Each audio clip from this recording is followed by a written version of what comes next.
y'all, welcome back to my channel. My name is Shameika and this is Check the Rhymes. So I'm so glad you're joining me today. Make sure you hit subscribe and tap the bell icon in case you want to be notified about any videos that I upload. And I upload twice a month, sometimes 3, but it just depends on my mood. So today we are going to jump into part 2 of my interview with Ananda Lewis. And if you haven't seen part 1, I will link that down below in the description. And here we go. Once you left TV, you did radio, but then you found a new, well, not really a new passion. It's just kind of like a passion of yours that you kind of brought to light, decided to go back to school and everything. And so talk to me about discovering your passion in carpentry and like, it just like, I've heard the story before, but for the people that haven't heard it, can you just like, just a brief overview, but then talk about like, how did you know that this is what you should be doing? Okay. So for me, almost everything I love in my life goes back to my grandma somehow. Right. Sewing, carpentry, God. And she was the first person who ever put a power drill in my hand because I broke something in her house. And her rule was if you break it, you fix it. So since I was constantly breaking things, she was constantly showing me how to fix them and going, okay, now you got to do that. So it was just a normal occurrence in the house for me to break something and have to go grab some tools and figure out how to fix it. So, I mean, it was to the point that as a kid, I remember just really knowing mechanically how things work. So maybe I have like a natural talent for it too, but in 7th grade, we were watching, VHS. You'll prove your age right here, y'all. Do you know VHS? Remember you were watching VHS movies? Well, we were watching one in social studies and the tape stuck. So that the tape, so for you young people, there's physical cellulose, there's tape inside of the VHS tape, the big one. And that can get tangled in the player. When that happened, I had fixed this many times at home. And the teacher was like, oh, God, we can't finish the movie. What are we going to do? And I was like, oh, no, I can fix that. Do you have a screwdriver? And he was like, he said, you're joking. I said, no, I'm serious. That was very normal for me. He gave it to me. I flipped it over. I unscrewed it. I took the tape out. I had to take the whole machine apart to pull the tape out.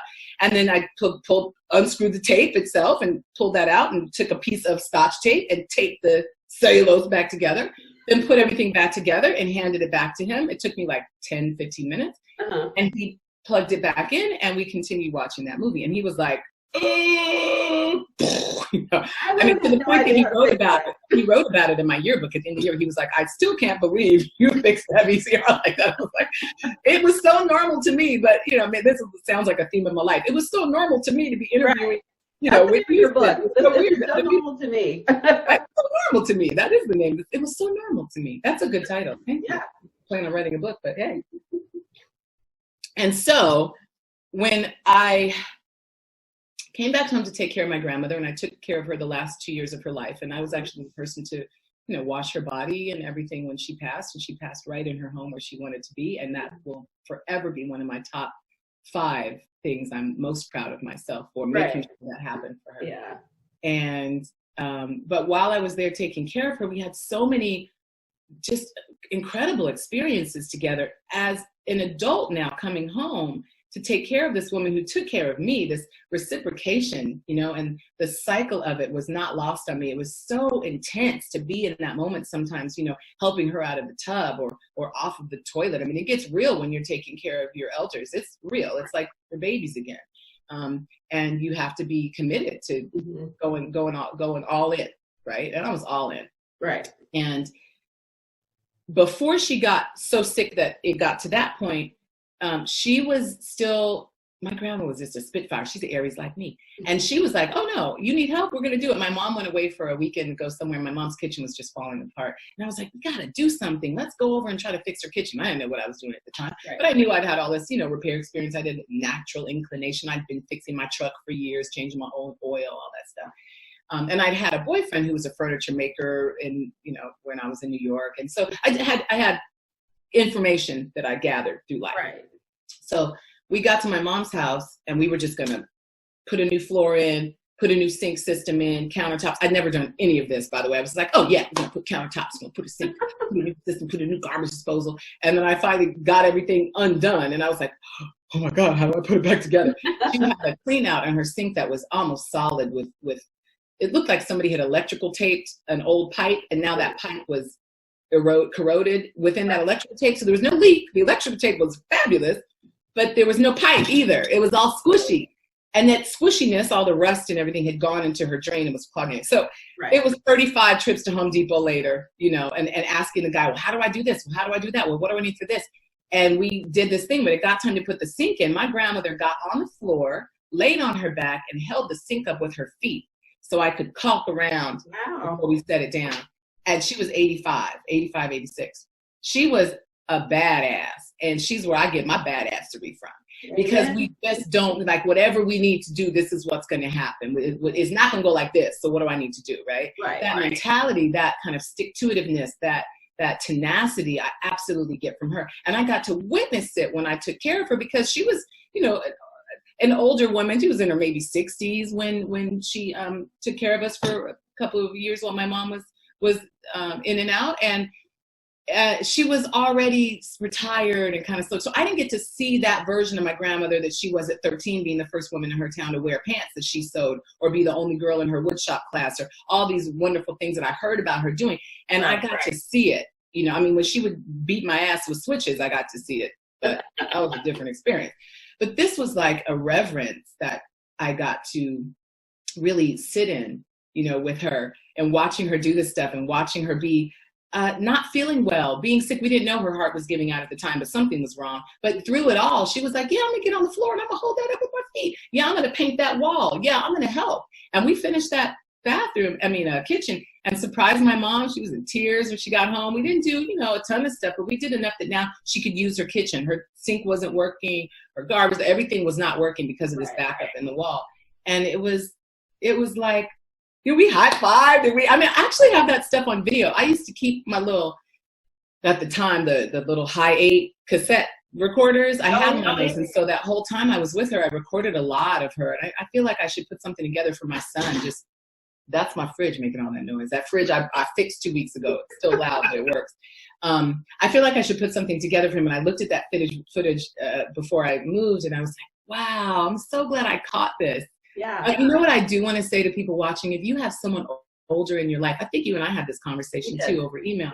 Make sure you record them, talk to them, interview them. When they're gone, all of their history goes with them. I know there's some apps and companies out right now that do that and help you facilitate getting their stories, whatever way you want to do it. Just get it, like, have it, save it for yourself, for your kids. I'm so grateful of all that. I have her on audio, I have her on video. She's still with me in that way, you know, like people who leave their music with us. Prince and Whitney Houston, where they're still with us because they've left this legacy, and their spirits and their energy are here through that stuff. And we can do that for our elders as well. They can stay with us. We can revisit them. It's so filling for me to watch her again. It's like I get to transport myself back to that time and go, oh my God, there she is, you know. And I'm so grateful I have the presence of mind to do that with so much going on. So I really encourage you to do that, especially if you're taking care of somebody, because you're with them all the time. You can catch these moments that no one else in your family will have access to, and really get the essence of them and have it captured for your family's history. It's important. Exactly. So, so then you kind of made the transition back to television, but you combined. But I was like this. Right. But you combined both of your, well, I don't want to say both of your loves, but both of your careers. Yeah. Oh, right. I was talking about carpentry. Sorry, I get sidetracked. This is why I'm good on TV, because I can talk a lot about whatever. But when I came back to TV, sorry, go ahead. So you were on. While you were out, TLC's reboot, while you were out? When I first came back to LA in 2004, after my grandma had passed, I did Insider, then I did radio, then I did like America's Next Producer or a show like that. And I was taking little jobs here and there. The reason I was doing these just little jobs, I completely supported her and all this great money saved, which I blew through taking care of my grandma, gratefully. Would do it again in a heartbeat. Money ain't the issue.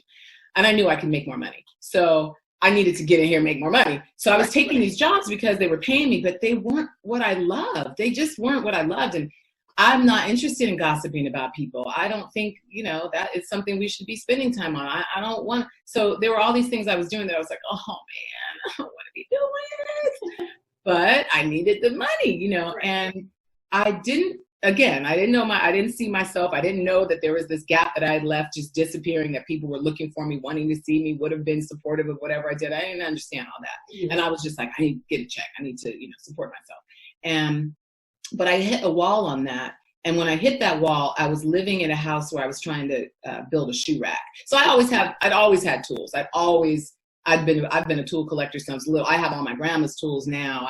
When I was in Jersey, living in New York, doing all that stuff, when I was really stressed out, I would go to the 24-hour Home Depot and just walk around the tools, and that would be how I calmed down. It was like my meditation. Wow. Tools have always been my friend. And so I had all these tools in my house at the time. I was trying to cut these shelves for a shoe rack, and I was so frustrated. I was like throwing stuff. And it's like when my computer doesn't work, I'm like shrinking the computer. It's like there has to be a way for me to learn how to do this. People know how to do this. There are carpenters on the planet. They've learned it somewhere. Right. So I started getting online and figuring out, where can I find a class? I want to learn how to do this better. I cannot be this frustrated. And there's all these other projects I want to do in my house.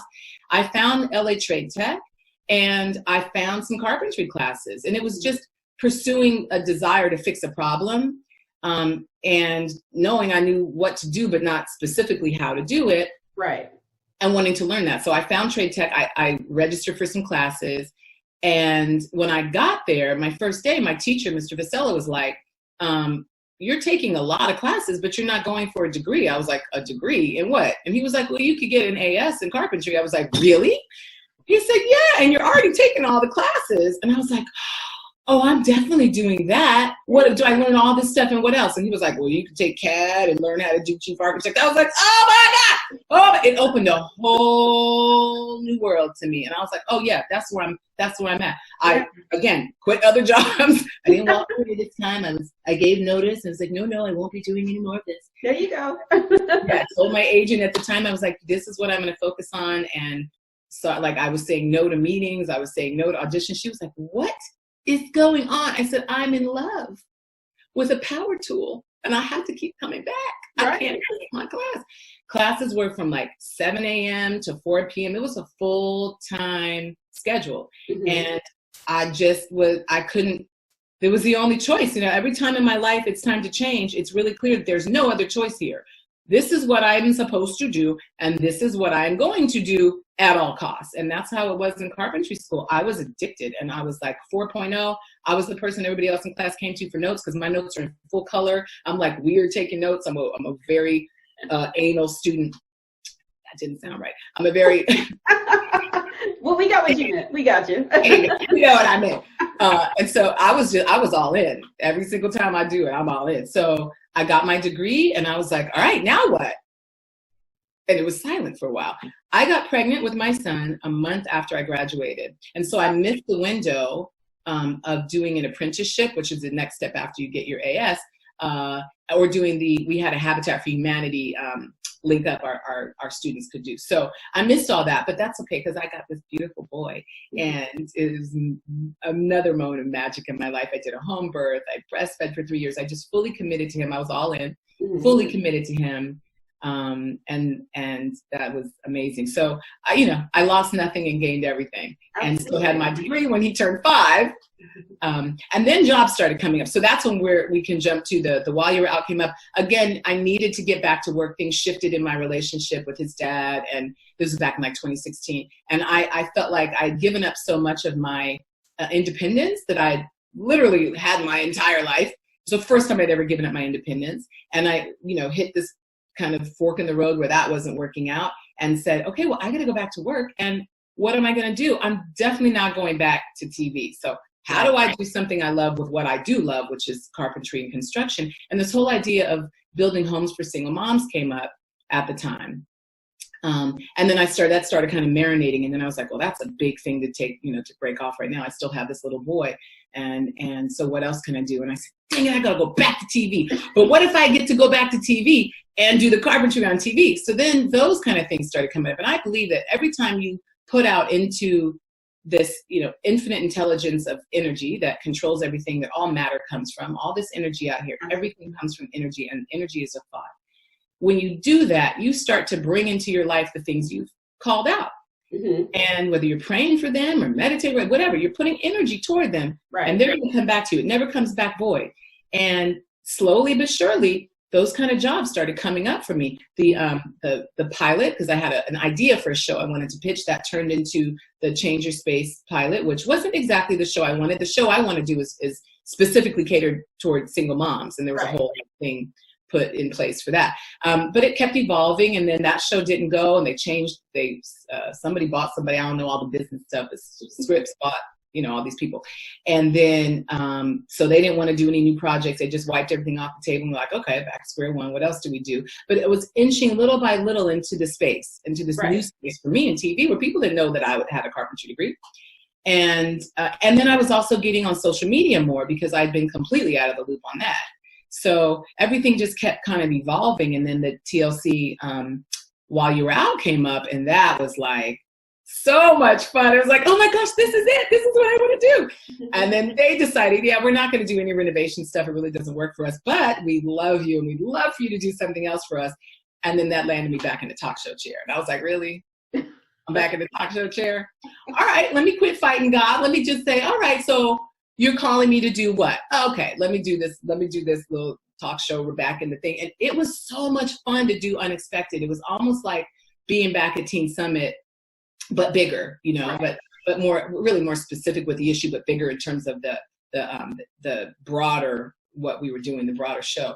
And it felt good. I was like, wow, as much turmoil as I went through my career, I forgot how good it felt too. I forgot how easy it was for me. I forgot how good I am at it. I forgot how simple it was to pick up my energy and walk out there and look and say, hey, what's up? So let's do this.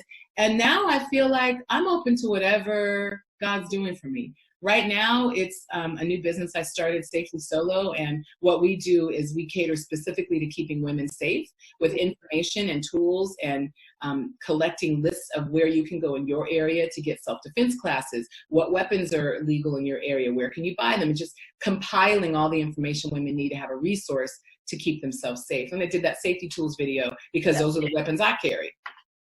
Weapons. I call them self-defense tools, because weapons gets a little too scary for people. But you have a website where people can go, or should they just check you out like on your Instagram? Stay on my Instagram for now, because it's all in the developmental state. I'm trying to do it correctly this time, and not just like throw stuff out there and be like, yeah, check this out, because I'm actually building a website and having a real company that's established. And I was just, haphazard before. So I'm trying not to be haphazard, but that's one of my passions now too. And then the extension of Safely Solo and providing safe environments for women will be to do my solo mom villages around the country, starting in my hometown, and providing safe living environments that are beautiful and functional for women to become their own village.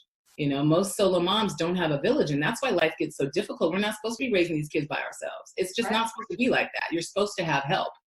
And if you don't have family help, you can have help from other women in situations like yours, where you can create community with. You can create community anywhere you want to, and in any way you want to. And family is what you make it. So I really have this passion and vision about creating these communities for women. So that combines my love for helping people with my carpentry, with the TV, because I would shoot it, and keeping women safe. So it's like this hub of everything all in one place. It's all working out.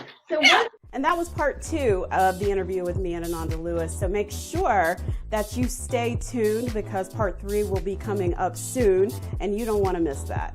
So in the meantime, check out the other videos. Don't forget to hit subscribe, give me a thumbs up, hit like, and I will see you in the next video.